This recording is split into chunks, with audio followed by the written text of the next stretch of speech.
Quando nós que temos uma impressora 3D precisamos de um produto personalizado, geralmente o que acontece? A gente vai no Google, pesquisa determinado produto e coloca na frente simplesmente STL. Quando a gente vai lá no campo de imagens no próprio Google, a gente consegue ver várias soluções referentes a essa ideia que foi pesquisada e algumas vezes a gente encontra, outras não.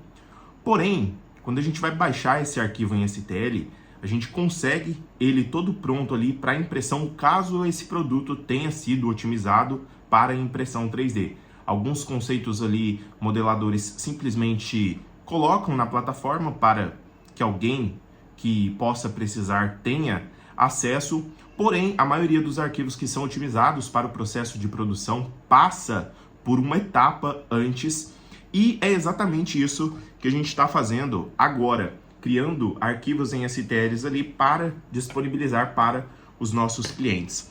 Recentemente eu postei um vídeo aqui no meu canal mostrando o processo que eu utilizei para a criação de um determinado produto, que foi exatamente aqueles pássaros de teto, que a gente consegue ter uma movimentação puxando uma cordinha ali na parte de baixo, e a gente vai continuar esse projeto, ou seja, eu mostrei ali o processo de modelagem em 3D, todos os detalhamentos que eu coloquei na peça para que ele seja funcional, levando em consideração distanciamentos para que a impressora 3D consiga produzir, e também mostrei ali a fase de otimização, ou seja, no software de fatiamento, onde a gente escolhe exatamente o posicionamento de cada peça, a quantidade de material interno, a altura de camada, os locais que precisarão de suporte, e depois de fazer esse processo, a gente imprimiu essas peças e eu já estou com elas todas prontas aqui. Eu vou mostrar para vocês aqui um pouco mais desse processo, que é anterior à etapa de mandar para um site onde qualquer criador pelo mundo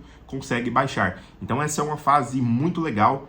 Eu particularmente gosto e tenho especialidade principalmente na criação e na otimização desses produtos, e esses conhecimentos podem ser úteis para você, principalmente se você está aí no campo de batalha.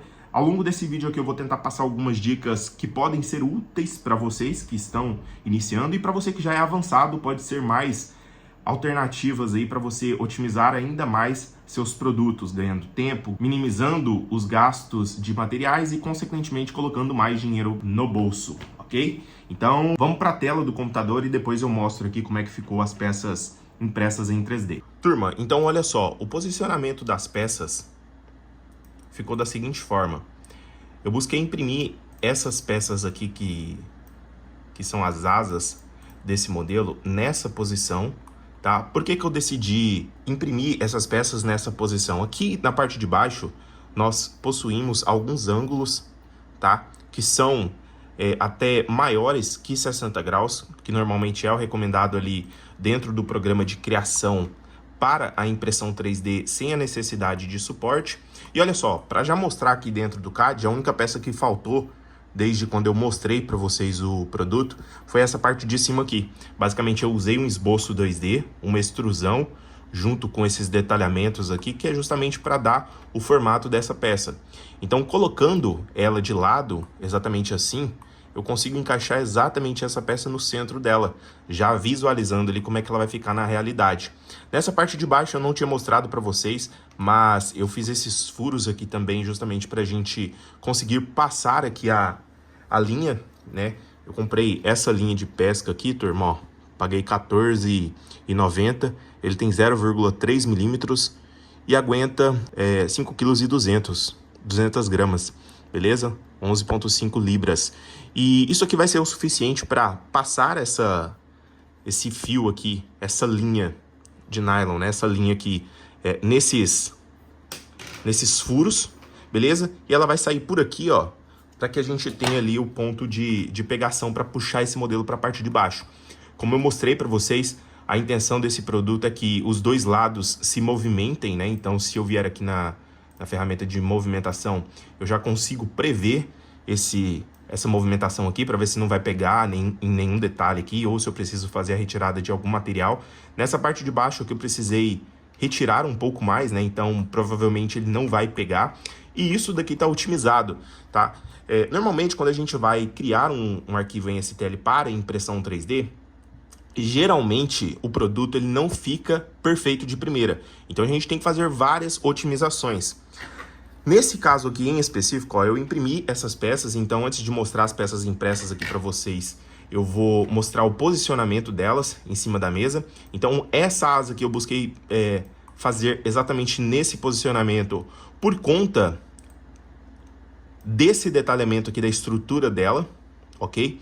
Então se eu imprimisse ela em outro posicionamento, como assim, ou então assim, eu poderia ter mais problemas do que assim. E por que eu escolhi isso aqui? Porque eu consigo ter nessa face aqui um melhor acabamento por conta da altura de cada camada, ou seja, no sentido Z. Então, quando uma peça é impressa no sentido Z, eu tenho uma qualidade muito maior nas peças que serão impressas em arquivos, em processos FDM, que no caso aqui é impressora 3D de filamento, ok?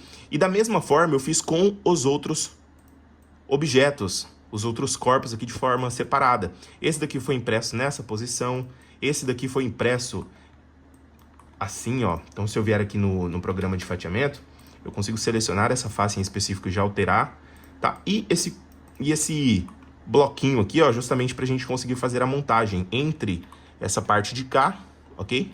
O corpo aqui do nosso pássaro e a cabeça dele, perfeito? Então, foi exatamente essa otimização que eu fiz, esse posicionamento aqui. Coloquei alguns suportes aqui nessa parte de baixo, coloquei aqui também, ó. Aqui a gente consegue otimizar depois para que eu tenha um chanfro, né, que ligue essas partes, para que eu não precise de suporte. Mas basicamente é isso aqui. Para um primeiro protótipo, na minha visão, tá muito bom, porque aqui a gente já conseguiu, inclusive, verificar alguns erros dimensionais, não no projeto em si, não no CAD, mas sim na produção. Então aqui, ó, eu tenho as peças impressas, e exatamente esses furos aqui, deixa eu ver aqui, ó. Eu ainda vou fazer um acabamento aqui, retirar algumas rebarbas e marcações do suporte, mas esses furos aqui, eles ficaram menores do que eu preciso, ok? Então, essas peças aqui são as asas, exatamente essas duas aqui, ó. Na verdade está ao contrário, né? Ela vai ficar nessa posição. E aqui eu tenho o corpo do objeto, ó. Perfeito? Então ele vai ficar basicamente assim. Olha só, ele vai ficar assim. E aqui eu vou conseguir juntar com o filamento. Já esse furo aqui, eu coloquei ele com 2 milímetros, a fim de inserir aqui um filamento, correto? Desse jeito aqui, ó. Então deixa eu pegar um pedaço de filamento. Olha só, o intuito é passar esse fio de filamento aqui para que ele tenha a articulação, ok? Então eu vou cortar aqui um pedaço para mostrar para você exatamente como é que ficou.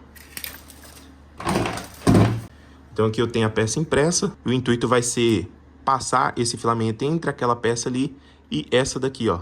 Então ela vai passar aqui, e depois de passada aqui, eu vou conseguir fazer essa movimentação desse outro lado aqui, ó. Então, esse furo aqui, ele vai me servir, eu vou utilizar ele. Eu posso, inclusive, utilizar até um filamento abrasivo para aumentar um pouco desse furo, porque provavelmente a broca não vai passar aqui. E nesses furos desse lado, ó, essa daqui foi a cabeça. Olha só. Essa daqui foi a estrutura lá que vai servir como referência. E o que eu vou fazer aqui nesse caso?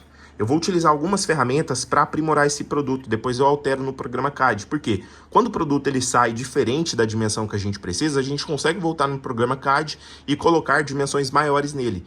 Então, nesse caso aqui, eu coloquei uma dimensão nesses furos aqui de mais ou menos 1,85 e eu vou ter que colocar 2 aqui.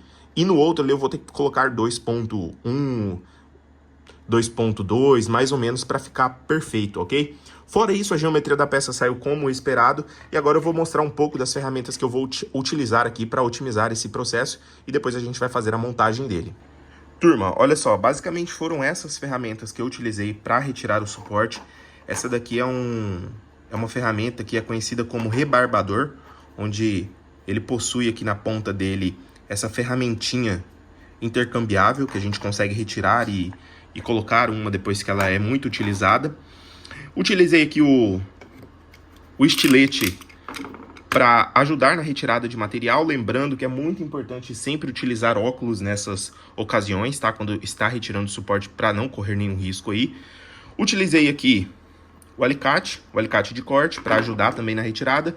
E para esse projeto aqui a gente vai utilizar essa linha aqui, ó, de pesca que eu mostrei para vocês. Eu vou usar essa mini retífica aqui para abrir aquele furo que ficou menor, né? Então depois a gente vai ajustar dentro do programa CAD, mas para utilizar já essa peça que foi impressa, eu vou ter que utilizar ela. Aqui eu tenho algumas outras ferramentas que eu posso encaixar nela, inclusive uma broca bem pequena, né? Que vai ter que ser ali uma dimensão próxima ao diâmetro do filamento, que é 1,75. E esse daqui, ó, foi o suporte utilizado na peça. Então, todo esse resto aqui foi justamente retirado ali dos ângulos acima de 90 graus. Porque se for depositado o material ali sem nenhum suporte na parte de baixo, a peça ela vai sair com problemas. Ó, como eu falei, eu vou precisar utilizar um material abrasivo ali para abrir aquele furo, né? Então eu vou utilizar esse UD aqui, ó, da Volt 3D, perfeito? E nesse caso aqui, ó, eu vou ter que fazer essa movimentação desse filamento. Eu já inseri ele aqui, tá? E eu vou raspar ele aqui nessa parte de dentro para poder a gente ter aqui uma abertura maior desse furo, ok? E depois eu vou fazer ali com a mini retífica a abertura desses furos aqui com uma broca pequena.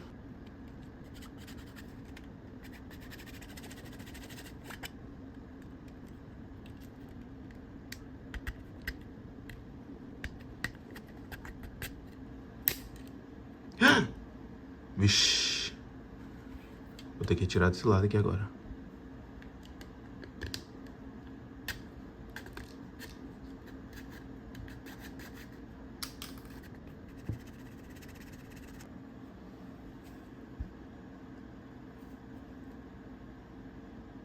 Ó, eu preciso de 1,75, esse daqui tem 1,5. Acho que dá pra abrir o furo com essa daqui mesmo.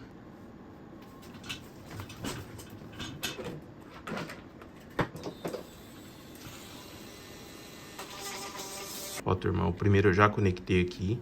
Ele ficou exatamente assim.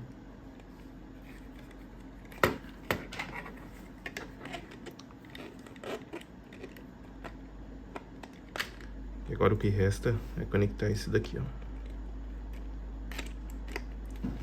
Perfeito?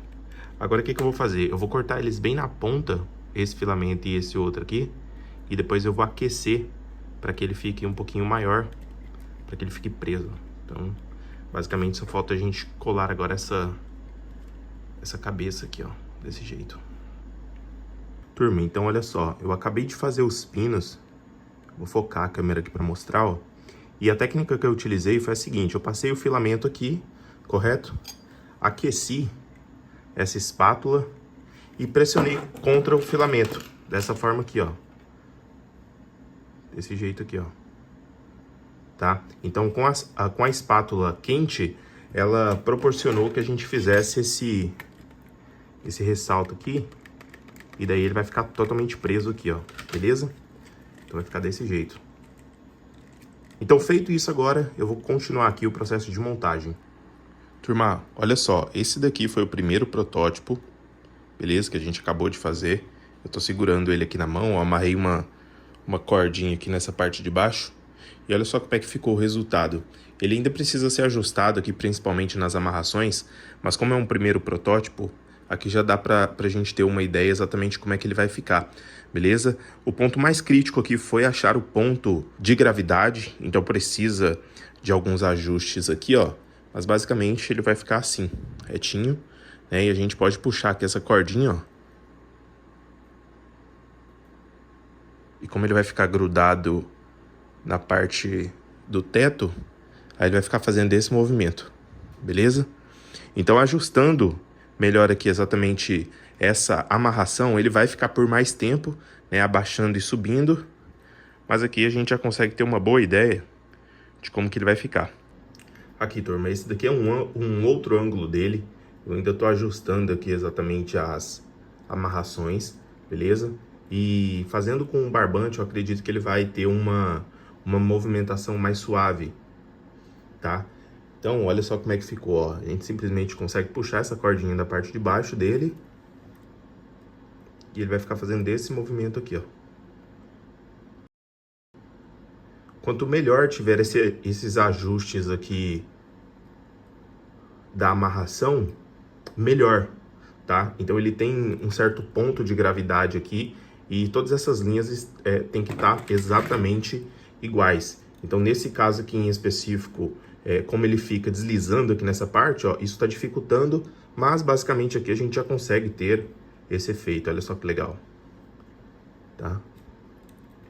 Então se eu puxar mais um pouquinho aqui, ó, olha que legal.